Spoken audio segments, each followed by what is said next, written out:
من قال سبحان الله وبحمده في كل يوم 100 مرة غفر له سبحان الله وبحمده എന്ന ദിക്ർ മാത്രം ഒരുവൻ 100 വട്ടം ഡെയിലി ചൊല്ലിയാൽ അവന്റെ പാപങ്ങൾ അല്ലാഹു പൊറുക്കുമേ എന്ന് ഹബീബ് മുഹമ്മദ് മുസ്തഫ. സുബ്ഹാനല്ലാഹി വബിഹംദിഹി എന്ന് മാത്രം ചൊല്ലിയാൽ തന്നെ 100 ചൊല്ലിയാൽ തന്നെ പാപം പൊറുക്കും. ഡെയിലി ചൊല്ലണം. ഫീ കുല്ലി യൗമിൻ ഹദീസാണ്. എല്ലാ ദിവസവും ചൊല്ലിയാൽ ഗുഫിറ ലഹു പാപമോചനം ഉറപ്പാണ്. കലിമതാനി ഹബീബതാനി ഇലർ റഹ്മാൻ ഖസഖീലതാനി ഫിൽ മീസാൻ. ആദരവായ റസൂലുള്ളാഹി സ്വല്ലല്ലാഹു അലൈഹി വസല്ലമ തങ്ങൾ ഉറപ്പെടുത്തുകയാണ്, അല്ലാഹുവിന് ഏറ്റവും ഇഷ്ടപ്പെട്ടതാകുന്ന 2 വചനങ്ങൾ, നാവിന് വളരെ ലഘുവാക്കപ്പെട്ടതാകുന്ന 2 വചനങ്ങൾ, എന്നാൽ നന്മത്തിന്മകൾ തൂക്കുന്നതാകുന്ന തുലാസിൽ നന്മയ്ക്ക് ഏറ്റവും കൂടുതൽ കനം കൂടുന്നതാകുന്ന ദിക്ർ ഏതെന്നറിയുമോ? സുബ്ഹാനല്ലാഹി വബിഹംദിഹി സുബ്ഹാനല്ലാഹിൽ അലീം. ഈ ദിക്റാണെന്ന് ഹബീബ് മുഹമ്മദ് മുസ്തഫ. എന്താ പറഞ്ഞത്? അല്ലാഹുവിന് ഏറ്റവും ഇഷ്ടപ്പെട്ടതാകുന്ന ദിക്ർ കലിമത്താനി ഹബീബത്താനി ഇലർ റഹ്മാൻ, അല്ലാഹുവിന് ഏറ്റവും ഇഷ്ടപ്പെട്ടത്. ഖഫീഫത്താനി അലൽ ലിസാൻ, നാവിന് ചെല്ലാൻ വളരെ ലൈറ്റായ ദിക്ർ, വളരെ എളുപ്പം. വല്ല ബുദ്ധിമുട്ടുണ്ടോ? വല്ല എന്തെങ്കിലും പ്രയാസമുള്ള കട്ടിയുള്ള ഹർഫുകളുണ്ടോ? ഒന്നുമില്ല, വളരെ റാഹത്തായിട്ട്. സുബ്ഹാനല്ലാഹി വബിഹംദിഹി സുബ്ഹാനല്ലാഹിൽ അലീം. അത്രേ ഉള്ളൂ. അത്രയും ചൊല്ലിയാൽ തന്നെ അല്ലാഹുവിന് ഏറ്റവും ഇഷ്ടപ്പെട്ട ദിക്ർ, നാവിന് വളരെ ലൈറ്റായ ദിക്ർ. തീർന്നില്ല. സഖീലതാനി ഫിൽ മീസാൻ, നാളെ നന്മ തിന്മകൾ തൂക്കുന്ന തുലാസിൽ വലിയ ഭാരമുള്ള ദിക്ർ. ഈ ദിക്ർ വലിയ ഭാരമായിരിക്കും. അപ്പം നാളെ നന്മ തിന്മകൾ തൂക്കുമ്പോഴത്തേക്ക് നമ്മുടെ തുലാസിലേക്ക് കൂടുതൽ കനം വരണമെങ്കിൽ ഏത് ദിക്ർ അധികരിപ്പിക്കണം? സുബ്ഹാനല്ലാഹി വബിഹംദിഹി സുബ്ഹാനല്ലാഹിൽ അലീം. ഹദീസല്ലേ ഇതൊക്കെ? സ്വഹീഹായ ഹദീസ്. ആർക്കെങ്കിലും തള്ളിക്കളയാൻ പറ്റുമോ? നിഷേധിക്കാൻ പറ്റുമോ? ഇതൊക്കെ നമ്മുടെ പള്ളികളിൽ അൽഹംദുലില്ലാഹ് പഴയ കാലഘട്ടം മുതൽ സമുന്നതരായ പണ്ഡിത നേതൃത്വങ്ങൾ, ഉമറാക്കൾ പള്ളികളിൽ ഇത് ഫിറ്റ് ചെയ്തു കൊടുത്തു. മഗ്‌രിബിന് തൊട്ടു മുമ്പ് നമ്മുടെ വീടുകളിലെ അന്തരീക്ഷം ആയിരിക്കായിരുന്നു. ഇതൊക്കെ പോയി. ഇന്ന് DJ പാട്ടുകളാണ്. അല്ലാഹു നമ്മളെ കാക്കുമാറാവട്ടെ. അപ്പൊ അത് ചെല്ലണം. അസ്തഗ്ഫിറുല്ലാഹ് മഹത്വം. അവസാനം നമ്മൾ അസ്തഗ്ഫിറുല്ലാഹ് കൊടുത്തു. അല്ലാഹ് അതിന് പറയേണ്ടതില്ല. ഖുർആൻ തന്നെ പറഞ്ഞതല്ലേ, യുർസിലിസ് സമാ അലൈക്കും മിദ്റാറാ വയുംദിദുകും ബിഅംവാലിൻ വബനീൻ വയജഅൽ ലക്കും ജന്നാത്തിൻ വയജഅൽ ലക്കും അൻഹാറാ. പരിശുദ്ധമായ ഖുർആൻ സൂറത്തു നൂഹ് എടുത്ത് മറിക്കണേ. ഇസ്തിഗ്ഫാർ ചൊല്ലുന്നതിന്റെ മഹത്വം അല്ലാഹു ഓർമ്മപ്പെടുത്തുകയാണ്. ഫഖുൽ തുസ്തഗ്ഫിറൂ റബ്ബക്കും ഇന്നഹു കാന ഗഫാറാ. നൂഹ് നബി അലൈഹിസ്സലാത്തിന്റെ സമുദായത്തോട് പറയുകയാണ്, ബിംബങ്ങൾ ആരാധിച്ചുകൊണ്ട് സമയം കൊല്ലുന്ന സമൂഹമേ, നിങ്ങൾ അതിനെ മാറ്റിയിട്ടുകൊണ്ട് പടച്ച റബ്ബിലേക്ക് ഇസ്തിഗ്ഫാർ ചൊല്ലണേ. അസ്തഗ്ഫിറുല്ലാഹൽ അദീം. ഉന്നതനായ സമുന്നതനായ പടച്ച റബ്ബിനോട് ഞാൻ പാപമോചനത്തിന് അർത്ഥിക്കുന്നു എന്ന് നിങ്ങൾ പടച്ച റബ്ബിനോട് ഇസ്തിഗ്ഫാർ ചൊല്ലണേ.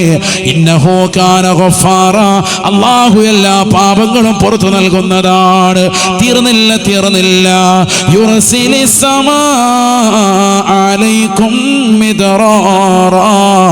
അതിശക്തമായ കുത്തിച്ചൊരിയുന്ന കാരുണ്യത്തിന്റെ മഴ അല്ലാഹു നിങ്ങൾക്ക് വർഷിക്കുമേ. മഴയില്ലാതെ വിഷമിക്കുന്ന സമൂഹമേ, നിങ്ങൾക്ക് കാരുണ്യത്തിന്റെ മഴ അല്ലാഹു വർഷിച്ചു നൽകുകയാണ്. കുളങ്ങൾ വറ്റി വരണ്ടവരെ, കിണറുകളിൽ വെള്ളമില്ലാതെ വിഷമിക്കുന്നവരെ, തടാകങ്ങളിൽ വെള്ളമില്ലാതെ ദുആ ചെയ്യുന്നവരെ, ഇസ്തിഗ്ഫാർ ചൊല്ലി നിലകൊണ്ടാൽ പാപം പൊറുക്കുക മാത്രമല്ല, കാരുണ്യത്തിന്റെ മഴ അല്ലാഹു വർഷിക്കുകയാണ്. തീർന്നില്ല. വയുംദിദുകും ബിഅംവാലിൻ വബനീൻ. സമ്പത്ത് അല്ലാഹു നിങ്ങൾക്ക് അധികരിപ്പിക്കുകയാണ്.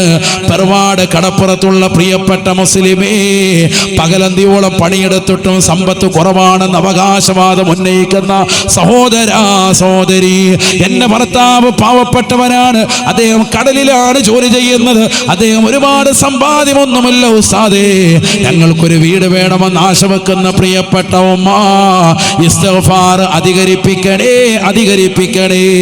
നിസ്കാരത്തിന് ശേഷം ചാടി എഴുന്നേറ്റ് പോകാതെ അസ്തഗ്ഫിറുല്ലാഹൽ അലീം ചൊല്ലണേ.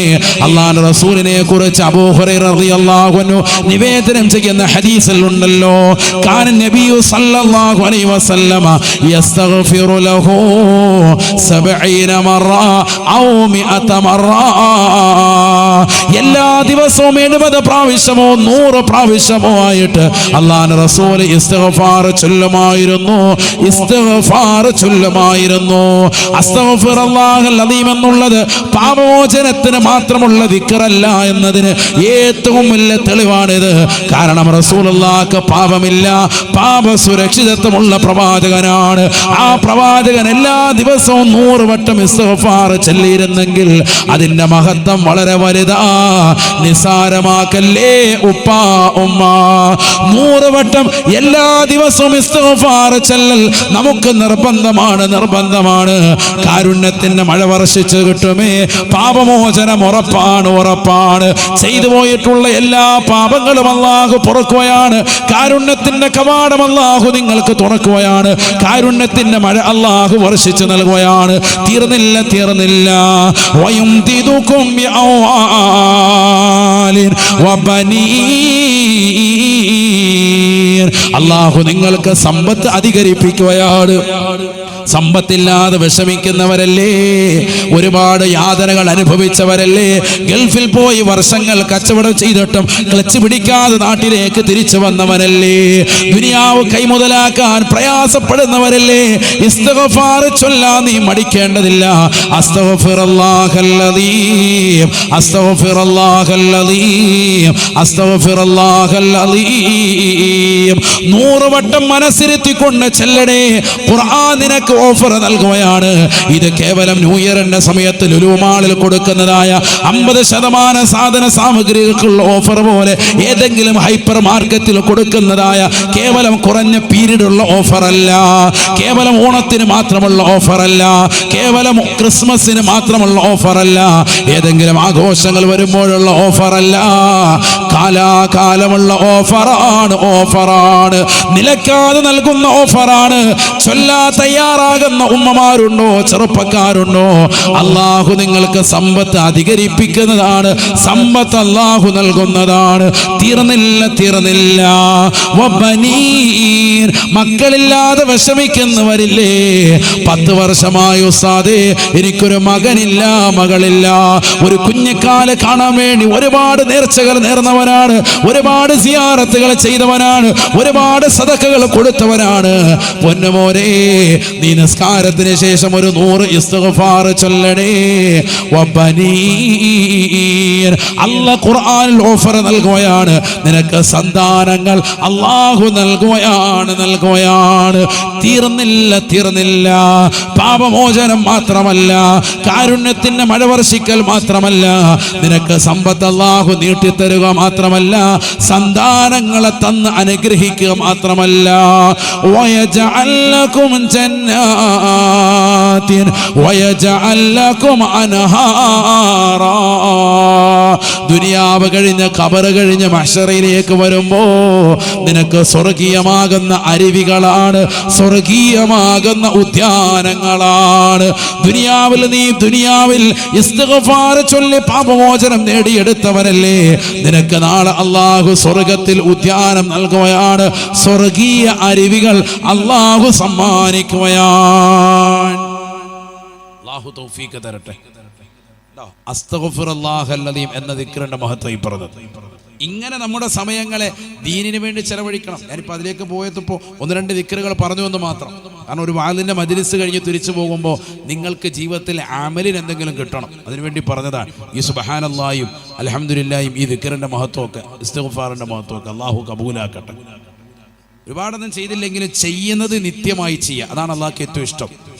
ചില ആളുകളുണ്ട് ഒരു ദിവസം കൊട്ടപ്പടി അങ്ങ് ഇരുന്നിട്ട് 2000 3000 ഒക്കെ അങ്ങോട്ട് ചെല്ലി ഫാത്തിഹയൊക്കെ ഓതും, എന്നിട്ട് അടുത്ത ദിവസം ഒന്നുമില്ല, അങ്ങനെയൊക്കെ ഉറക്കാണ്. അഹബ്ബുൽ അഅമാലി ഇലല്ലാഹി അദ്വമുഹാ വഇൻ ഖല്ല ശഫീഉനാ റസൂലുള്ളാഹി. അല്ലാഹുവിന് ഏറ്റവും ഇഷ്ടമുള്ളത് കുറച്ചേ ചെയ്യുള്ളൂ, പക്ഷെ അത് നിത്യമായി ചെയ്യലാൻ ഹബീബ് മുഹമ്മദ് മുസ്തഫ. എല്ലാ ദിവസവും ഒരു 100 അസ്തഗ്ഫിറുല്ലാഹ്, ഒരു 100 ലാ ഇലാഹ ഇല്ലല്ലാഹ്, 100 സ്വലാത്ത്, നിസ്കാരങ്ങൾക്ക് ശേഷം സുബ്ഹാനല്ലാഹ് അൽഹംദുലില്ലാഹ് അല്ലാഹു അക്ബർ, അതൊക്കെ കറക്റ്റായിട്ട് 33 വെച്ച് കറക്റ്റായിട്ട് ലാ ഇലാഹ ഇല്ലല്ലാഹ്, അതൊക്കെ വലിയ ശ്രേഷ്ഠതയുള്ളതാണ്, ചെറിയ കാര്യമല്ല. നമ്മുടെ ജീവിതത്തിൻ്റെ ക്ലേശങ്ങളും ദുരിതങ്ങളും ഒക്കെ ഇല്ലാതാവും ഈ നിസ്കാരത്തിന് ശേഷമുള്ള സുബ്ഹാനല്ലാഹ് അൽഹംദുലില്ലാഹ് അല്ലാഹു അക്ബറൊക്കെ. ഇത് വെറുതെ വല്ലതല്ല. നബി സല്ലല്ലാഹു അലൈഹി വസല്ലം തങ്ങളുടെ അടുക്കൽ ഒരു യുദ്ധത്തിന് ശേഷം ഒരുപാട് ആളുകളെ പിടിക്കപ്പെട്ടു, അവിശ്വാസികളായ ആളുകൾ തന്നെയാണ്. അപ്പം അവരിൽ പലരെയും പിടിക്കപ്പെട്ടു. അതിൽ ആരെങ്കിലും ഒരാളെ ജോലിക്ക് കിട്ടിയാൽ കൊള്ളാം. ഫാത്തിമ ബീവി റളിയല്ലാഹു അൻഹ കാര്യം അറിഞ്ഞു. അപ്പം അങ്ങനെ അലി റളിയല്ലാഹുവിനെ പറഞ്ഞു വിട്ടു. ഫാത്തിമ ബീവി റളിയല്ലാഹുവിൻ്റെ കൈയൊക്കെ ചെറുതായിട്ട് പൊട്ടിയിട്ടുണ്ട്. ജോലി ചെയ്ത് വളരെ വിഷമത്തിനും പ്രയാസത്തിലാണ്. കാരണം അരി ആട്ട് ഗോതമ്പാട്ടുന്ന പരിപാടിയൊക്കെ ഉണ്ട്. അപ്പോൾ അതുകൊണ്ട് വലിയ ബുദ്ധിമുട്ടും പ്രയാസവും. അങ്ങനെ വിഷമിച്ച് നിൽക്കുന്ന ഒരു ഘട്ടത്തിലാണ് നബി സല്ലല്ലാഹു അലൈഹി വസല്ലം തങ്ങൾക്ക് വന്ന് പറഞ്ഞപ്പോൾ നബി സല്ലല്ലാഹു അലൈഹി വസല്ലം തങ്ങൾ പറഞ്ഞു അലിയോട്, അലിയെ നിങ്ങൾ വീട്ടിൽ പോയിക്കോ, ഇൻഷാ അല്ലാഹ് ഞാൻ ആളുമായിട്ട് ഇശാ കഴിഞ്ഞ് വരാം. യഥാർത്ഥത്തിൽ ഈ ആളെയും ഈ സ്വത്തും ഒന്നും നബി സല്ലല്ലാഹു അലൈഹി വസല്ലം തങ്ങൾക്ക് ഇഷ്ടമേ അല്ല നബിയുടെ കുടുംബത്തിന് വീതിക്കുന്നത്. ഇശാ നിസ്കാരമൊക്കെ കഴിഞ്ഞ് നബി തങ്ങൾ ഔറാദും എല്ലാം കഴിഞ്ഞിട്ട് പതുക്കെ വീട്ടിലേക്ക് പോയി. ആയിഷ ബീവി ഫാത്തിമ ബീവി റളിയല്ലാഹു അൻഹ വലിയ പ്രതീക്ഷയോടുകൂടി കതക് തുറക്കാൻ ആളുമായിട്ട് വന്നിട്ടുണ്ടാവും. ജോലിക്കുള്ള ഒരാളെ കിട്ടണമെന്നാണ് പറഞ്ഞത്. നോക്കുമ്പോൾ ആളും ഇല്ല, ഒന്നുമില്ല. നേരെ നബി സല്ലല്ലാഹു അലൈഹി വസല്ലം തങ്ങൾ വന്നിട്ട് അവിടെ വന്നിരിക്കാൻ, എന്നിട്ട് അലി റളിയല്ലാഹു അൻഹുവിനെയും ഹസൻ ഹുസൈൻ റളിയല്ലാഹു അൻഹുവിനെയും ചേർത്തിരുത്തി. എന്നിട്ട് മകളുടെ കൈയൊക്കെ പിടിച്ച് ഇങ്ങനെ ചുംബനമൊക്കെ കൊടുത്ത് ഉമ്മയൊക്കെ കൊടുത്തിട്ട് അടുത്തിരുത്തിയിട്ട് പറഞ്ഞു, നിങ്ങൾക്ക് ദുന്യാവും അതിലുള്ള സകല വസ്തുക്കളും കിട്ടുന്നതിനേക്കാൾ ഉത്തമമായ ഒരു അമല് ഈ ഉപ്പ പഠിപ്പിച്ചു തരാം. നിങ്ങളുടെ എല്ലാ ക്ലേശങ്ങളും ദുരിതങ്ങളും പ്രയാസങ്ങളും ഒക്കെ തീരും. അപ്പം നിങ്ങൾക്ക് ഈ ജോലി ചെയ്തിട്ട് ക്ഷീണമല്ലേ ഈ പറഞ്ഞത്, ഈ ക്ഷീണവും പ്രയാസവും ഞെരുക്കവും ഒക്കെ തീരും. നിങ്ങൾക്കൊരു ദിക്ർ പഠിപ്പിച്ചു തരാം. നിസ്കാരത്തിന് ശേഷം 33 വട്ടം സുബ്ഹാനല്ലാഹ്, 33 വട്ടം അൽഹംദുലില്ലാഹ്, 33 വട്ടം അല്ലാഹു അക്ബർ, ലാ ഇലാഹ ഇല്ലല്ലാഹ് 10 പതിവാക്കണേ എന്ന് സയ്യിദുനാ റസൂലുള്ളാഹി. ഈ ദിക്ർ നമ്മൾ നിസ്കാരം കഴിഞ്ഞ് ഇവിടെ ഉസ്താദ്മാർ ചെല്ലുന്നത്. നമ്മൾ സുന്നികളായ നമുക്ക് പോലും ഇപ്പോൾ അറപ്പായി മാറി. അല്ലാഹു നമ്മളൊക്കെ ആക്കട്ടെ. ഫ്രണ്ട് സഫി ഇരിക്കും ആചാര്, എന്നിട്ട് പിന്നെ ഒരു എഴുന്നേറ്റ് വെക്കാം, ഒറ്റ അടി കൊടുക്കണം അവന്. എന്നിട്ട് പൊതി കിട്ടുന്നതിൻ്റെ സമയത്ത് ഫ്രണ്ടിലോട്ട് വരും ഭയങ്കരമായിട്ട്. ഫ്രണ്ടിൽ നിന്ന് ഒരു എഴുന്നേറ്റ് പോക്കുണ്ട് ചാട്ട. എഴുന്നേറ്റ് പോയിട്ട് വെളിയിൽ വന്നിരുന്നിട്ട് കഥ പറഞ്ഞുകൊണ്ടിരിക്കുക.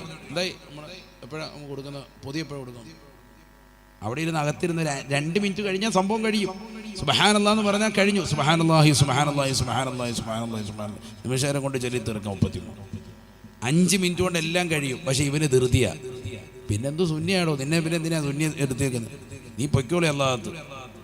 അള്ളാഹു നമ്മളെ കാത്ത് സംരക്ഷിക്കട്ടെ.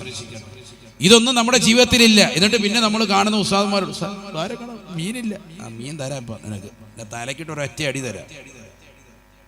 ഹയവാൻ അവന് ഓതാനും കഴിയത്തില്ല, ഒന്നും കഴിയത്തില്ല. നമുക്കാകെ നിങ്ങൾക്ക് ഖുർആൻ ഓതാൻ അറിയാവോ? ഇല്ല, വലിയ ഓത്തൊന്നും അറിയത്തില്ല ഉസ്താദെ, പണ്ട് കാലത്ത് ഓതാനൊന്നും പറ്റിയില്ല. എന്നാൽ ഇതെങ്കിലും ചെയ്യ്. നിസ്കാരത്തിന് ശേഷമുള്ള ഈ സുബ്ഹാനല്ലാഹ് 33, അൽഹംദുലില്ലാഹ് 33, അല്ലാഹു അക്ബർ 33, ലാ ഇലാഹ ഇല്ലല്ലാഹ്, നമുക്ക് വൃത്തിയായിട്ട് അവിടെ ഇരിക്കും. എങ്ങോട്ടേ ഓടുന്നത്? അതിന് മുമ്പ് കയറിയിട്ടുണ്ടെങ്കിൽ കുഴപ്പമില്ല. ഇത് അതുമില്ല.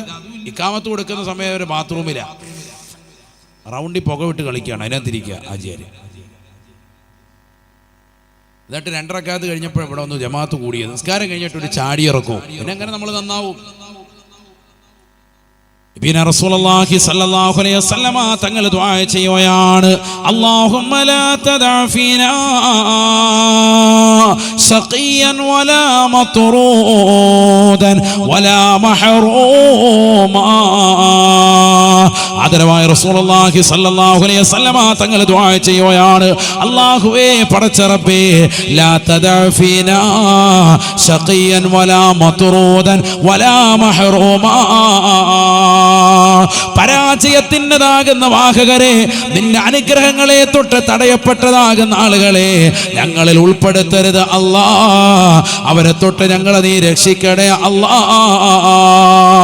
സ്വഹാബത്ത് കേട്ടുകൊണ്ട് നിസ്കാരം കഴിഞ്ഞ നബി തങ്ങളോട് ചോദിക്കുകയാണ്, വമനി ശഖിയുൽ മഹ്റൂമു യാ ഹബീബല്ലാഹ്. ആരാണ് നബിയേ, നബിയേ പരാജയത്തിൽ അകപ്പെട്ടു പോയ വ്യക്തി ആരാ? അനുഗ്രഹങ്ങളെ തൊട്ട് വിദൂരമാക്കപ്പെടാൻ തങ്ങൾ ദുആ ചെയ്തതായ വ്യക്തി ആരാണ്? വ്യക്തി ആരാണ്? ഉടനെ അല്ലാഹുവിന്റെ റസൂൽ പറയുകയാണ്, താരിഖു സ്വലാ, നിസ്കാരത്തെ പോലും ബഹുമാനിക്കാതെ ആദരിക്കാതെ, പള്ളിയിൽ വരാതെ നിസ്കരിക്കാതെ ഗൗനിക്കാതെ, കള്ളുകുടിച്ച് ലഹരി നുണഞ്ഞുകൊണ്ട് കടങ്ങി നടക്കുന്നവരില്ലേ, താരിഖു സ്വലാ, നിസ്കാരത്തെ ഉപേക്ഷ വെക്കുന്നവനാണ് അവനെന്ന് നബിയുനാ റസൂലുള്ളാഹി. എല്ലാ അനുഗ്രഹങ്ങളെ തൊട്ടും തീണ്ടാപ്പാറ അകലെയാണ്. എല്ലാ അനുഗ്രഹങ്ങളെ തൊട്ടും അവൻ അകത്ത് നിർത്തുന്നതാണ്. അവൻ പരാജയത്തിന്റെ പടുകുഴിയിലാണ് എന്ന് ഹബീബ് മുഹമ്മദ് മുസ്തഫ. അല്ലാഹു നമ്മളെ കാക്കുമാറാവട്ടെ. അങ്ങനത്തെ കൗമിനെ ഞങ്ങളിലേക്ക് ചേർക്കരുതെന്നാണ് നബി ദുആ ചെയ്യുന്നത്. നിസ്കാരം ഇല്ലാത്ത കൗമ. അപ്പൊ പറഞ്ഞേതാ? നിസ്കരിക്കുന്നവന്റെ കാര്യം പറഞ്ഞു, നിസ്കാരത്തിന് ശേഷമുള്ളതാ. കരിക്കാത്ത കൗമ നമ്മുടെ കൂട്ടത്തിലുണ്ട്. കരിക്കാൻ പള്ളി കയറലേ ഇല്ല. അങ്ങനത്തെ ആൾക്കാരും ഉണ്ട്. അല്ലാഹു നമ്മളെ കാക്കട്ടെ. അവർക്ക് ഈ വാള് തന്നെ ഉപകാരപ്പെടൂല കേട്ടോ. വേഗം എഴുന്നേറ്റ് പോലെ നല്ലത്. നിസ്കരിക്കാത്തവന് പിന്നെ ഒരു കാര്യമില്ല, ഒരു കാര്യമില്ല. ഒരു സലാത്ത് മജ്ലിസിൽ ഇരുന്നിട്ടും കാര്യമില്ല, ഒന്നുമില്ല. നിസ്കാരം മസ്റ്റ്. അല്ലാഹു നമ്മളെ കബൂലാക്കട്ടെ. നിസ്കാരം കഴിഞ്ഞിട്ടേ ബാക്കിയെല്ലാം ഉള്ളൂ. അതില്ല, ബാക്കിയെല്ലാം ഉണ്ട്. കുറെ കാര്യങ്ങളുണ്ട്, നിസ്കാരം മാത്രമില്ല. പിന്നെ കാര്യമില്ല. നിസ്കാരമാണ് ആദ്യം കൊണ്ടുവരേണ്ടത്. നമ്മളിപ്പോൾ കള്ളു കുടിക്കുന്നവർ, വ്യഭിചരിക്കുന്നവർ, അല്ലെങ്കിൽ എന്തെങ്കിലും അശ്ലീലത ചെയ്യുന്നവർ നിസ്കാരം കറക്റ്റാക്കിയാൽ അതൊക്കെ അല്ലാഹു തആല ഓട്ടോമാറ്റിക്കായിട്ട് ഇല്ലാതാക്കും. അങ്ങനെയാണ്. കറക്റ്റ് 5 വഖത്ത് നിസ്കരിക്കണം. അതിന് മുമ്പ് ശേഷമുള്ള റവാത്തിബുകളൊക്കെ കറക്റ്റ് ആക്കണം. ഫർദ് നിസ്കാരങ്ങൾക്ക് മുമ്പ് ശേഷമുള്ള സുന്നത്ത് ഒക്കെ നിസ്കരിക്കാനുള്ളതാണ്. നിസ്കരിക്കാതിരിക്കാനുള്ളതല്ല, അതൊക്കെ നിസ്കരിക്കാനുള്ളതാണ്. ഫർദ് നമസ്കാരങ്ങൾ മുമ്പ് ശേഷമുള്ള റവാത്തിബ് സുന്നത്തുകൾ എത്ര പേര് നിസ്കരിക്കുന്നവരുണ്ട്? ഏറ്റവും ശക്തിമത്തായ സുന്നത്ത് 10 സുന്നത്തുകളാണ്. അതിൽപ്പെട്ടാണ് സുബഹിയുടെ 2 റക്അത്ത് സുന്നത്ത്. സുബഹിയുടെ 2 റക്അത്ത് സുന്നത്ത് നിസ്കരിക്കുന്നവർ എത്ര പേരുണ്ട്? കൈ ഉയർത്തണ്ട. എത്ര പേരുണ്ട്? മനസ്സുകൊണ്ട് ചിന്തിച്ചാൽ മതി. സുബഹി നിസ്കരില്ല പിന്നല്ലേ സുബഹിയുടെ സുന്നത്ത്. അല്ലാഹു നമ്മളെ സാലിഹീങ്ങൾ ചേർക്കട്ടെ. ഫർദ് നമസ്കാരങ്ങൾക്ക് മുമ്പ് ശേഷമുള്ള സുന്നത്തുകൾക്കാണ് എന്ത് പറയാ? റവാത്തിബ് സുന്നത്ത് എന്ന് പറയാ.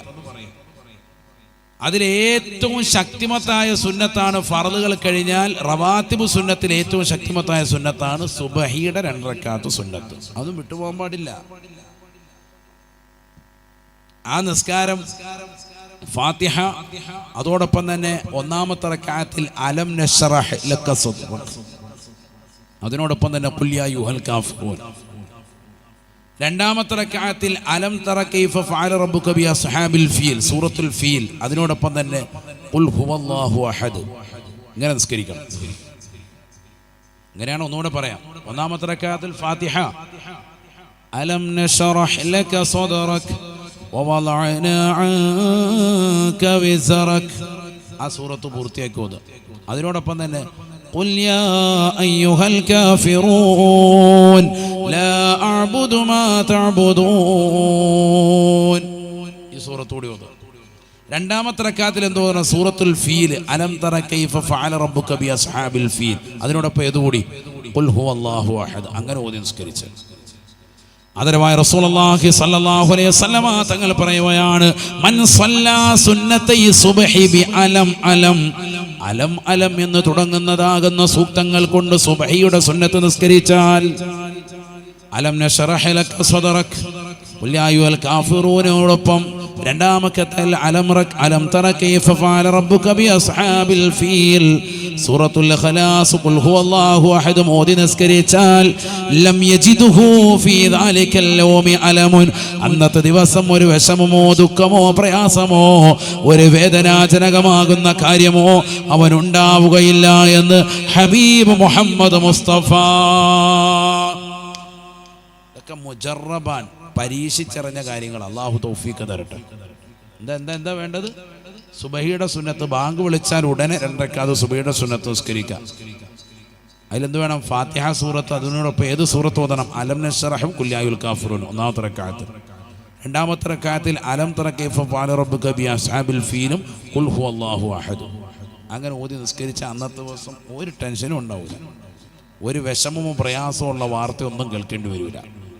അള്ളാഹു തൗഫീഖ് തരട്ടെ. ഇൻഷാ അല്ലാഹ് ചെയ്യൂലേ? ഉറക്കെ പറയും, ശബ്ദമില്ലല്ലേ? ഇൻഷാ അല്ലാഹ് പറയും. ഇൻഷാ അല്ലാഹ് അള്ളാഹു തൗഫീഖ് തരട്ടെ.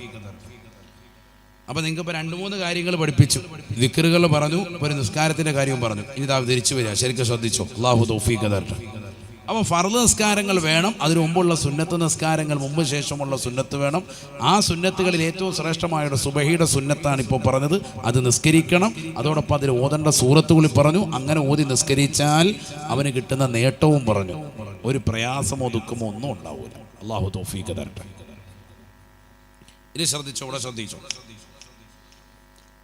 ഇപ്പൊ കഴിഞ്ഞ ദിവസം ഉണ്ടായി, നമ്മളിപ്പോൾ പറഞ്ഞല്ലോ, സോഷ്യൽ മീഡിയയിലൊക്കെ പ്രചരിച്ചു, കള്ളു കുടിച്ചതാകുന്ന ഒരു സഹോദരൻ അല്ലേ?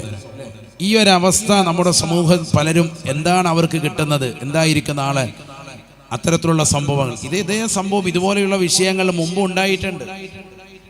നബി സല്ലല്ലാഹു അലൈഹി വസല്ലം തങ്ങളുടെ കാലഘട്ടത്തിൽ ഇതിനെ ആസ്പദമായി മറ്റൊരു വിഷയം ഉണ്ടായിട്ടുണ്ട്. എത്രയോ ഇമാമിങ്ങൾ അവരുടെ ഗ്രന്ഥങ്ങളിൽ രേഖപ്പെടുത്തുന്നുണ്ട്. ഒരിക്കലും ഇശാ നമസ്കരിച്ചിട്ട് നബി സല്ലല്ലാഹു അലൈഹി വസല്ലം തങ്ങൾ പരിശുദ്ധമാക്കപ്പെട്ട മസ്ജിദുൻ നബവിയിൽ നിന്ന് ജന്നത്തുൽ ബഖീഇലേക്ക്, ബഖീഉൽ ഖർഖദ് തൊട്ടടുത്തുള്ള വിശാലമായ ഖബർസ്ഥാനാണല്ലോ, 10,000-ൽ പരം സ്വഹാബത്ത് അന്ത്യവിശ്രമം ചെയ്യുന്ന, മഹാനായ ഉസ്മാൻ ഇബ്നു അഫ്ഫാൻ റളിയല്ലാഹു അൻഹു അടക്കമുള്ള സ്വഹാബത്ത് അന്ത്യവിശ്രമം ചെയ്യുന്ന പവിത്രമായ മണ്ണാണത്. അള്ളാഹുടെ എത്താനും സിയാറത്ത് ചെയ്യാൻ അള്ളാഹു തൗഫീഖ് തരട്ടെ. ഞാൻ മിനിഞ്ഞാന്ന് ഉംറ കഴിഞ്ഞിട്ടാണ് വന്നത്. അള്ളാഹു നമുക്കൊക്കെ പോകാൻ തൗഫീഖ് നൽകട്ടെ. ഹജ്ജിന് ഉംറയ്ക്കൊക്കെ അള്ളാഹു തൗഫീഖ് നസീബാക്കട്ടെ. നബി സല്ലല്ലാഹു അലൈഹി വസല്ലമ തങ്ങൾ ഇശാ നമസ്കാരം കഴിഞ്ഞ് ജന്നത്തുൽ ബഖീഇന്റെ ഭാഗത്തിലൂടെ കടന്നു പോകുമ്പോ ഒരു വിളിയാളം കേൾക്കുകയാണ്, ഒരു അശരീരി കേൾക്കുകയാണ്. അൽ അമാൻ, അൽ അമാൻ, അൽ അമാൻ മിൻ അദാബില്ലാഹി യാ റസൂലല്ലാഹ്. അൽ അമാൻ, അൽ അമാൻ മിൻ അദാബില്ലാഹി യാ റസൂലല്ലാഹ്. അൽ അമാൻ, അൽ അമാൻ മിൻ അദാബില്ലാഹി യാ റസൂലല്ലാഹ്. അല്ലാഹുവിന്റെ റസൂലേ, നിർഭയത്വം വേണം ഹബീബേ. ഖബറിൽ കിടന്നുകൊണ്ടൊരു ചെറുപ്പക്കാരന്റെ വിളിയാളമാണ്. അള്ളാഹുവിന്റെ അതികഠിനമാകുന്ന ശിക്ഷയിൽ നിന്ന്, അതികഠിന കഠോരമാകുന്ന ഖബറിന്റെ ഏകാന്തതയുടെ ശിക്ഷയിൽ നിന്ന് എനിക്കൊരു രക്ഷയുടെ മോചനം വേണം റസൂലേ. അൽ അമാൻ, അൽ അമാൻ മിൻ അദാബില്ലാഹി യാ റസൂലല്ലാഹ്. അന്നാറു മിൻ ഫൗഖി വന്നാറു മിൻ തഹതി വന്നാറു അൻ യമീനി വന്നാറു അൻ ശിമാലി. എന്റെ തലയ്ക്ക് മീതെ ഖബറിൽ തീയിട്ടിരിക്കുകയാണ്. എന്റെ കാൽച്ചുവട്ടിൽ തീയാണ്, എന്റെ വലത് ഭാഗത്ത് തീയാണ്, എന്റെ ഇടത് ഭാഗത്ത് തീയാണ്. എന്നെ ഖബറിലിട്ടുകൊണ്ട് പുഴുങ്ങുകയാണ്, തീ കൊണ്ട് ശിക്ഷിക്കപ്പെടുകയാണ്. അൽ അമാൻ, അൽ അമാൻ മിൻ അദാബില്ലാഹി യാ റസൂലല്ലാഹ്. ഈ ഖബറിന്റെ ഏകാന്ത ജീവിതത്തിൽ നിന്ന് വല്ലാത്ത കൂരാക്കൂരിട്ടിരുട്ടിൽ എനിക്ക് വല്ലാത്ത ചൂടനുഭവപ്പെടുകയാണ്. ചൂട് കൊണ്ട് വല്ലാതെ ബുദ്ധിമുട്ടുകയാണ്. എൻ്റെ തലയ്ക്ക് മീതെയും കാൽച്ചുവട്ടിലും വലത്തും ഇടത്തും നരകത്തിന്റെ തീയിട്ടുകൊണ്ട് ഖബറിൽ തന്നെ എന്നെ വല്ലാതെ ശിക്ഷിക്കുകയാണ്. അള്ളാഹുവിന്റെ ശിക്ഷയിൽ നിന്ന് എനിക്കൊരു രക്ഷാമോചനം വേണം റസൂലേ, എന്നെ രക്ഷപ്പെടുത്തണം ഹബീബേ. ആദരമായ റസൂലുള്ളാഹി സ്വല്ലല്ലാഹു അലൈഹി വസല്ലമ തങ്ങൾ ഇശാ നമസ്കരിച്ചിട്ട് കണ്ട രംഗമാണ്. നബി തങ്ങൾ രണ്ട് കൈകൾ ഉയർത്തിയിട്ട് ഖബറാളിക്ക് വേണ്ടി പൊട്ടിക്കരഞ്ഞ് ദുആ ചെയ്യാൻ തുനിയുമ്പോ നസലൽ അമീൻ മലക്ക് ജിബ്രീൽ അലൈഹിസ്സലാം കടന്നു വന്നുകൊണ്ട് നബി തങ്ങളോട് പറയുന്നു, നബിയേ അരുത് റസൂലേ, തങ്ങൾ ദുആ ചെയ്യരുത് ഹബീബേ, തങ്ങൾ ദുആ ചെയ്താൽ അല്ലാഹു തട്ടൂല ഹബീബേ. ഉമ്മയുടെ പ്രാർത്ഥന കൊണ്ടാണ് ഈ മനുഷ്യന് ഈ ഗതി വന്നിട്ടുള്ളത്. ഇവനെതിരായിട്ട് ദുആ ചെയ്തിട്ടുള്ളത് സ്വന്തം മാതാവാണ്, ഉമ്മയാണ് ഹബീബേ. ഉമ്മയുടെ ദുആഇന്റെ ഫലമായിട്ടാണ് ഖബറിൽ നരകത്തിന്റെ ശിക്ഷ ഇവൻ അനുഭവിക്കുന്നത് എന്ന് അല്ലാഹുവിന്റെ റസൂലിന്റെ അടുക്കൽ വന്നുകൊണ്ട് ജിബ്രീൽ അലൈഹിസ്സലാം പറയുമ്പോ അല്ലാഹുവിന്റെ റസൂൽ ഉടനെ അബൂദർ ഗിഫാരി തങ്ങളെ വിളിക്കുകയാണ്, കൂടെയുള്ള സഹാബത്തിനെ വിളിക്കുകയാണ്. നാദിയ അബൂദർ, അബൂദറേ നീ വിളിച്ചു പറയണേ, വിളിച്ചു പറയണേ, ജനങ്ങളെ വിളിച്ചു പറയണേ, എല്ലാവരും ഈ പരിശുദ്ധമാക്കപ്പെട്ട ജന്നത്തുൽ ബഖീന്റെ സവിധത്തിലേക്ക് ഓരോരുത്തരും കടന്നു വരണേ. അവരവരുടെ കുടുംബത്തിൽപ്പെട്ട മരണപ്പെട്ടു പോയ ആളുകളുടെ ഖബറാളുകളെ സമീപത്തേക്ക് ജനങ്ങൾ വന്ന് നിൽക്കണേ, നിൽക്കണേ. വല്ലഖാരിബിൽ മൗതാ അല്ലദീന യുദ്ഫനൂന ഫീ ഹാദൽ മഖാബിരി. നീ ജനങ്ങളെ മുഴുവനും വിളിക്കണേ. രാത്രി സമയമാണ്, ഇശാ കഴിഞ്ഞ നേരമാണ്. ജനങ്ങൾ ഉറക്കിലേക്ക് വഴുതി മാറുന്നതിന് മുമ്പ് എല്ലാവരെയും റസൂലല്ലാഹ് വിളിക്കുന്നു എന്ന് പറയണേ. ഈ ജന്നത്തുൽ ബഖീൽ അവരുടെ കുടുംബത്തിൽപ്പെട്ടവരെ മറവാടിയിട്ടുള്ളതാകുന്ന ഖബറാളുകളുടെ സമീപത്തേക്ക് അവർ വന്ന് നിൽക്കണേ. അല്ലാഹുവിന്റെ റസൂൽ പറയുമ്പോ അബൂദർ ഗിഫാരി തങ്ങളുടെ സഹാബത്തും മദീനയിലെ തെരുവിലൂടെ ഓടുകയാണ്. ഓടിച്ചെന്ന് വിളിക്കുകയാണ്, അല്ലാഹുവിന്റെ റസൂൽ നിങ്ങളെ വിളിക്കുന്നുണ്ട്. നിങ്ങളെ മരണപ്പെട്ടു പോയിട്ടുള്ളതാകുന്ന മാതാപിതാക്കളുടെ മക്കളുടെ കുടുംബങ്ങളുടെ മരുമക്കളുടെ കൊച്ചുമക്കളുടെ ചെറുമക്കളുടേതാകുന്ന ഖബറിന്റെ അടുക്കലേക്ക് നിങ്ങൾ പോയി നിൽക്കണേ, നിൽക്കണേ. നിമിഷ നേരം കൊണ്ട് മദീന പള്ളിയുടെ പരിസരം മുഴുവനും നിറയുകയാണ്. ജന്നത്തുൽ ബഖീലേക്ക് ആളുകൾ വരുകയാണ്. എല്ലാവരും അവരുടെ ബന്ധുക്കളുടെ ഖബർസ്ഥാനിൽ വന്ന് നിൽക്കുകയാണ്. റസൂലുള്ളാഹി ഈ ഒരു അവസരത്തിൽ നോക്കുന്നു, തന്റെ ഖബറിന്റെ സമീപത്തേക്ക് താൻ നിൽക്കുന്ന ചെറുപ്പക്കാരന്റെ ഖബറിലേക്ക് ആരാണ് കടന്നു വരുന്നത്? ഏത് ഉമ്മയാണ്? ഉമ്മയാണ്. അതാ ദൂരെ നിന്നൊരു വടി കുത്തിപ്പിടിച്ചുകൊണ്ട് ഒരു അജൂസത്തായ പടുകിഴവിയായ ഒരു പ്രായം ചെന്ന ഉമ്മ, നടുവ് കൂഞ്ഞിയതാകുന്ന ഉമ്മ നടന്നു വരുന്നു. ആ ഉമ്മ വന്ന് നിൽക്കുന്നു. ഖബറിന്റെ സമീപത്ത് എത്തിയപ്പോ അല്ലാഹുവിന്റെ റസൂൽ ചോദിച്ചു, മൻ ഹാദാ യാ ഉമ്മ, ആരാണ് ഈ ഖബറിൽ കിടക്കുന്നത്? ഈ ഖബറിനകത്തളങ്ങൾ നിങ്ങൾ ആരാണ് പ്രിയപ്പെട്ട ഉമ്മ? ഉമ്മ പറയുകയാണ്, യാ റസൂലല്ലാഹ് ഹാദാ ഇബ്നി വ ഖുറത്തു ഐനി യാ ഹബീബല്ലാഹ്. ഇതെന്റെ പൊന്നമോനാണ്, ഇതെന്റെ കരളിന്റെ കഷ്ടമാണ്. അല്ലാഹുവിന്റെ റസൂൽ പറയുന്നു, ഉമ്മ ഇവൻ വല്ലാതെ ഖബറിൽ അദാബ് അനുഭവിക്കുകയാണല്ലോ.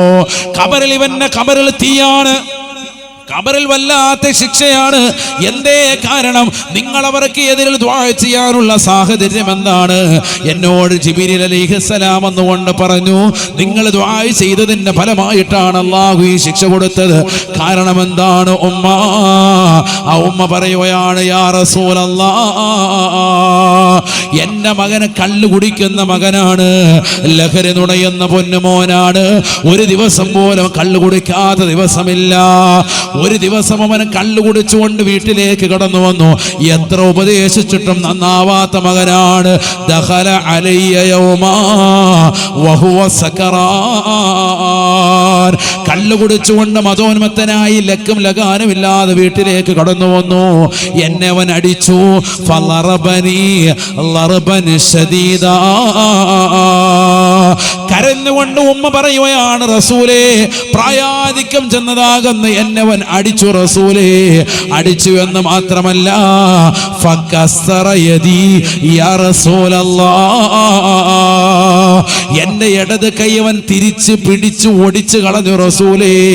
പ്രായം ചെന്നതാകുന്ന വ്യക്തിയല്ലേ, വേദന കൊണ്ട് എന്റെ എല്ല് പൊട്ടിയപ്പോ ഞാൻ അവിടെ വെച്ചുകൊണ്ട് എന്റെ ഒരൊറ്റ കൈ ഉയർത്തിയിട്ട് ദുആ ചെയ്തു, ലാലാ റളിയല്ലാഹു അൻകാ ഫദഉതു അലൈഹി, എന്റെ മകനെ എതിരായി കൊണ്ട് ഞാൻ ദുആ ചെയ്തു, ലാലാ റളിയല്ലാഹു അൻകാ, ലാലാ റളിയല്ലാഹു അൻകാ, അല്ലാഹു നിന്നെ തൊട്ട് പൊരുത്തപ്പെടാതിരിക്കട്ടെ എന്ന് എന്റെ മകന് എതിരായി ഞാൻ ദുആ ചെയ്തു. അല്ലാഹുവിന്റെ റസൂൽ പറയുകയാണ്, ഇത് കേട്ടപ്പോ അല്ലാഹുവിന്റെ റസൂൽ ഫബകാ ബുകാഅൻ ശദീദാ, ആ ഉമ്മയുടെ വാക്ക് കേട്ടുകൊണ്ട് ഖബറിന്റെ സമീപത്തിരുന്ന് കരയുകയാണ്. കാരുണ്യത്തിന്റെ കരസ്പർശം കൊണ്ട് മാലോകരുടെ മനതലങ്ങളെ മദീനയിലേക്ക് മാടി വിളിച്ച ഹബീബ് മുഹമ്മദ് മുസ്തഫ സല്ലല്ലാഹു അലൈഹി വസല്ലമ തങ്ങൾ ഖബറിന്റെ സമീപത്തിരുന്നു കൊണ്ട് പൊട്ടിക്കരയുകയാണ്. നബി തങ്ങൾ കരയുന്നു, ഉമ്മ അതിലേറെ കരച്ചിലാണ്. നബി തങ്ങൾ പറഞ്ഞു, യാ ഉമ്മ ഇർഹമീ തുർഹമീ, നിങ്ങളുടെ മകൻ വല്ലാതെ വ്യസനിക്കുകയാണ് ഖബറില്. നിങ്ങളുടെ ആ ഒരൊത്തൊരു ദുആയുടെ കാരണമായിട്ട് ആ ഖബറിലുള്ള അശരീരി നിസാരമല്ല. അൽ അമാൻ അൽ അമാൻ മിൻ അദാബില്ലാഹി യാ റസൂലല്ലാഹ്, അല്ലാഹുവിന്റെ അതികഠിനമാകുന്ന ശിക്ഷയിൽ നിന്ന് എന്നെയൊന്ന് രക്ഷിക്കണേ എന്ന് പറഞ്ഞുകൊണ്ട് ഖബറിൽ അവൻ കരയുകയാണ്. ലഈ ഉദനൈകി ഇലാ ഖബരി ഇബ്നുകി യാ ഉമ്മ, നിങ്ങളുടെ രണ്ട് ചെവികളും ഒന്ന് ആ കാതിലേക്കൊന്ന് ചേർത്ത് വെക്കണേ, ഖബറിലേക്കൊന്ന് ചേർത്ത് വെക്കണേ. ആ ഖബറിൽ അശരീരി നിങ്ങൾക്ക് കേൾക്കാമെന്ന് ആ ഉമ്മയോട് പറയുമ്പോ വടിനിലത്തൊട്ടുകൊണ്ട് പെട്ടെന്ന് തന്നെ ഖബറിന്റെ സമീപത്തേക്ക് കടക്കുകയാണ്. കാത് ചെവി കൂർപ്പിച്ച് വെക്കുമ്പോ അല്ലാഹു ആ ഉമ്മാക്ക് കേൾപ്പിച്ചു കൊടുക്കുകയാണ്. മകൻ ഖബറിൽ കിടന്നുകൊണ്ട് പറയുകയാണ്, അൽ അമാൻ അൽ അമാൻ മിൻ അദാബില്ലാഹി യാ റസൂലല്ലാഹ്, അല്ലാഹുവിന്റെ അതികഠിനമാകുന്ന ശിക്ഷയിൽ നിന്ന് എനിക്കൊരു നിർഭയത്വം നൽകണം റസൂലേ, എനിക്കൊരു നിർഭയത്വം നൽകണേ റസൂലേ. മാതാപിതാക്കളെ വേദനിപ്പിച്ചിട്ടുള്ള, അവരെ ശകാരിച്ചിട്ടുള്ള, അവരുടെ കൈക്ക് പിടിച്ച് ഒടിച്ചിട്ടുള്ള, അവരെ ചീത്ത വിളിച്ചിട്ടുള്ള, അവരെ വെട്ടി കൊലപ്പെടുത്തിയിട്ടുള്ള പ്രിയപ്പെട്ടതാകുന്ന മുസ്ലിമീങ്ങളെ, ചെറുപ്പക്കാരാ, ഖബറിൽ നിനക്ക് കിട്ടുന്നതാകുന്ന ശിക്ഷ ചെറുതല്ല. വിളിച്ചു പറയുകയാണ്, അന്നാറു മിൻ ഫൗഖി വന്നാറു മിൻ തഹ്തി വന്നാറു അൻ യമീനി വന്നാറു അൻ ശിമാലി, എന്റെ നിലയ്ക്ക് മീതെ നരകമാണ്, എന്റെ കാൽച്ചുവട്ടിൽ തീയാണ്, എന്റെ വലത് ഭാഗത്ത് തീയാണ്, എന്റെ ഇടത് ഭാഗത്ത് തീയാണ്. നാളെ മഹ്ശറയിൽ ചെന്നിട്ടുള്ള നരകത്തെ കുറിച്ചല്ല വിനീതം പറയുന്നത്, ഖബറിൽ തന്നെ കൊണ്ടുവന്ന് അല്ലാഹു കൊടുക്കുന്ന അതികഠിനമാകുന്ന ശിക്ഷയാണ്, അതികഠിനമാകുന്ന തീ കൊണ്ടുള്ളതാകുന്ന പ്രഹരമാണ്. സഹിക്കാൻ കഴിയുമോ മുസ്ലിമേ? ദുനിയാവിൽ കൈയുടെ വിരലിന്റെ തുഞ്ചമൊന്ന് മുറിഞ്ഞ് ഒരു വേദന വന്നാൽ പോലും സഹിക്കാത്ത മക്കളല്ലേ, ഒരല്പമൊന്ന് തീയൊന്ന് പടർന്നാൽ വേദനിക്കുന്നതാകുന്ന സഹോദരിയല്ലേ, ഖബറിൽ പോയി കിടക്കേണ്ടവരല്ലേ. മാതാപിതാക്കളെ വേദനിപ്പിച്ചിട്ടുള്ള മുസ്ലിമേ, തൗബ ചെയ്യൽ നിർബന്ധമാണ്, നിർബന്ധമാണ്. ഉമ്മ ഇതങ്ങോട് കേട്ടപ്പോൾ പെട്ടെന്ന് തന്നെ ചാടി എഴുന്നേറ്റു. എന്നിട്ട് പറയുകയാണ്, റളീതു അൻഹു യാ ഹബീബല്ലാഹ്, എന്റെ മകനെ കൊണ്ട് ഞാൻ പരിപൂർണമായി പൊരുത്തപ്പെട്ടിരിക്കുന്നു. വഖദ് അഫൗതു അൻഹു, അവന് ഞാൻ മാപ്പ് ചെയ്തു കൊടുത്തിരിക്കുന്നു റസൂലേ. ഇതങ്ങോട്ട് ഉമ്മയങ്ങോട്ട് പറഞ്ഞു തീരേണ്ട താമസം ഒരു സെക്കൻഡിനുള്ളിൽ ഖബറിൽ ഒരു അശരീരി വരുകയാണ്. അബ്ശിരി യാ ഉമ്മ വഖദ് ഗഫറല്ലാഹു ലീ വഖദ് ഗഫറല്ലാഹു ലീ. ഉമ്മ, നിങ്ങൾ പൊരുത്തപ്പെട്ടതിന്റെ കാരണത്താൽ ഖബറിന്റെ ശിക്ഷയിൽ നിന്ന് നിന്ന്, അതിന്റെ ഞെരുക്കത്തിൽ നിന്ന്, അതിന്റെ അദാബുകളിൽ നിന്ന്, അതിന്റെ തീ കൊണ്ടുള്ള പ്രഹരത്തിൽ നിന്ന് അല്ലാഹു എനിക്ക് പരിപൂർണമായ സംരക്ഷണം നൽകി എനിക്ക് മാപ്പ് ചെയ്തെന്നു ഉമ്മ. ആദരവായ പ്രവാചകർ സല്ലല്ലാഹു അലൈഹി വസല്ലമ തങ്ങൾ ജീവിച്ചിരുന്ന കാലഘട്ടത്തിൽ പ്രവാചകൻ ആ ഖബറിൽ അനുഭവം കൃത്യമായി അറിഞ്ഞതിന്റെ പശ്ചാത്തലം കൊണ്ടാണ് ആ സഹോദരന് രക്ഷ കിട്ടിയത് എങ്കിൽ ഇന്ന് നമുക്കത് കേൾക്കാനുള്ള കാത് നമുക്കില്ല, ഉലമാക്കൾക്കില്ല, ഉമറാക്കൾക്കില്ല. എത്ര ആളുകളെ ഖബറിലേക്ക് കൊണ്ടുപോയി വെച്ചവരാണ്. വാപ്പയെ ചവിട്ടിയവരല്ലേ, ഉമ്മയെ ചീത്ത വിളിച്ചവരല്ലേ, അവരെ ശകാരിച്ചവരല്ലേ, അവരുടെ കൈ പിടിച്ച് തിരിച്ചു ഓടിച്ചവരല്ലേ, അവരെ വെട്ടി പരിക്കേൽപ്പിച്ചവരല്ലേ, അവരെ ഇഹലോകവാസം വെടിച്ചവരല്ലേ. നാളെ ഖബറിൽ നിനക്ക് കിട്ടുന്ന ശിക്ഷ നിസാരമല്ല. അൽ അമാൻ അൽ അമാൻ മിൻ അദാബില്ലാഹ്. അല്ലാഹുവിന്റെ കഠിനമാകുന്ന ശിക്ഷയിൽ നിന്ന് എനിക്ക് നിർഭയത്വം കിട്ടണേ എന്ന് ഓരോ ഖബറാളികളും ഖബറിൽ കിടന്നുകൊണ്ട് മാതാപിതാക്കളെ വേദനിപ്പിച്ചവർ വിളിച്ചു പറയുകയാണ്. കേൾക്കാനുള്ള കാത് നമുക്കില്ല, മനസ്സിലാക്കാനുള്ള ഹൃദയം നമുക്കില്ല. പ്രിയപ്പെട്ട പറവാട് കടപ്പുറത്തുള്ള മുസ്ലിം ചെറുപ്പക്കാരോട്, സഹോദരങ്ങളോട് സ്നേഹത്തോടുകൂടി കുമ്മനവസാദിന് ഉറപ്പെടുത്താനുള്ളത്, മാതാപിതാക്കളെ വേദനിപ്പിച്ചവൻ ദുനിയാവിലും ആഖിറവും നഷ്ടമാണ്. അല്ലാഹുവിന്റെ റസൂൽ പറഞ്ഞില്ലയോ, മിനൽ കബായിരി ബുകാഉൽ വാലിദൈൻ, മിനൽ കബായിരി ബുകാഉൽ വാലിദൈൻ. മാതാപിതാക്കളെ കരയിപ്പിച്ചവന് ഏറ്റവും വലിയ പാപിയാണെന്ന് നബിയുനാ റസൂലുള്ളാഹി. അവരെ വിഷമിപ്പിച്ചവരുണ്ടോ, അവരെ ദുനിയാവിൽ ദുഃഖിപ്പിച്ചവരുണ്ടോ, അവരെ പ്രയാസപ്പെടുത്തിയതാകുന്ന പെൺകുട്ടികളുണ്ടോ, നിങ്ങൾക്ക് വേണ്ടി രാവ് പകരം അധ്വാനിക്കുന്ന പ്രിയപ്പെട്ട പിതാവിനെ അദ്ദേഹത്തെ മാറി നിൽക്കടാ എന്ന് പറഞ്ഞവരുണ്ടോ, ഉമ്മയെ ചീത്ത വിളിച്ച പെങ്ങളുണ്ടോ? ഏറ്റവും വലിയ പാപമാണ് നീ ചെയ്തത് എന്ന് ഹബീബ് മുഹമ്മദ് മുസ്തഫ. ഗർഭം ചുമന്നത് 10 മാസം തള്ളയാ, പ്രസവിച്ച വേദന തിന്നതും അവൾ തന്നെയാ. ഗർഭം ചുമന്നത് 10 മാസം തള്ളയാ, പ്രസവിച്ച വേദന തിന്നതും അവൾ തന്നെയാ. പാലും കൊടുത്ത് വളർത്തലും അവളാണ്. ഇവ 3 കാര്യം ബാപ്പയിൽ ഒഴിവാണ്. ഞാൻ ഏറ്റവും കൂടുതൽ കടമയും കടപ്പാരും ആരോടാണ് വെക്കേണ്ടതെന്ന് അല്ലാഹുവിന്റെ റസൂലിനോട് ഒരു സഹാബി ചോദിക്കുമ്പോൾ, നിന്റെ ഉമ്മയോടെന്ന് റസൂൽ അല്ലാഹ് മറുപടി കൊടുത്തു. ചോദ്യകർത്താവ് വീണ്ടും ചോദിക്കുന്നു, സുമ്മമൻ യാ റസൂലല്ലാഹ്, അടുത്ത ആരോടാണെന്ന് ചോദിക്കുമ്പോൾ നബി തങ്ങൾ കൊടുത്ത മറുപടി ഉമ്മുക, നിന്റെ ഉമ്മയോടാണ്, ഉമ്മയോടാണ്. വീണ്ടും ചോദിക്കുന്നു അടുത്ത ആരോട്, മൂന്നാമതും പറയുന്നു ഉമ്മയോട്, നാലാമത് പറയുന്നത് വാപ്പയോട്. എന്തേ 3 വട്ടം ഉമ്മയെ പറയാനുള്ള കാരണം? തഴവാ ഉസ്താദ് മവാഹിബുൽ ജലീലൂടെ കുറിച്ചിടുന്നു. 3 കാരണങ്ങൾ കൊണ്ട് ഉമ്മാക്ക് വാപ്പയേക്കാൾ ഗ്രേഡാണ്, വാപ്പയേക്കാൾ പദവിയാണ്. ഒന്നാമത്തത്, ഗർഭം ചുമന്നത് 10 മാസം തള്ളയാ. 9 മാസവും 10 ദിവസം ഗർഭം ചുമന്ന് നിനക്ക് വേണ്ടി ജീവിച്ചത് ഉമ്മയാണ്, ഉമ്മയാണ്. രണ്ടാമത്തെ പദവി, പ്രസവിച്ച വേദന തിന്നതും അവൾ തന്നെ. 9 മാസം ഗർഭം ചുമന്നു എന്ന് മാത്രമല്ല, നിന്നെ നൊന്ത് പ്രസവിച്ചത് പ്രിയപ്പെട്ട ഉമ്മയല്ലയോ? പറവാട് കടപ്പുറത്തുള്ള ചെറുപ്പക്കാരാ, നിന്റെ ജീവിതത്തിൻ്റെതാകുന്ന എല്ലാ സുഖലോലുപതയ്ക്കും കാരണം ആ പ്രിയപ്പെട്ട മാതാവാണെന്ന് തിരിച്ചറിയാതെ പോകരുതേ. ഇന്ന് ഉമ്മയുടെ അടിവയത്തിൽ നോട്ടി ചവിട്ടാൻ നിനക്ക് കാലോന്നുന്നു എങ്കിൽ ആ പ്രിയപ്പെട്ട മാതാവാണ് നിന്നെ നൊന്ത് പ്രസവിച്ചതെന്ന് നീ തിരിച്ചറിയണേ. എന്തേ 3ാമത് ഉമ്മയെ പറയാനുള്ള കാരണം? അല്ലാഹുവിന്റെ റസൂൽ സല്ലല്ലാഹു അലൈഹി വസല്ലമ തങ്ങൾ ഉമ്മയെ മഹത്വവൽക്കരിക്കാനുള്ള കാരണം എന്താണ്?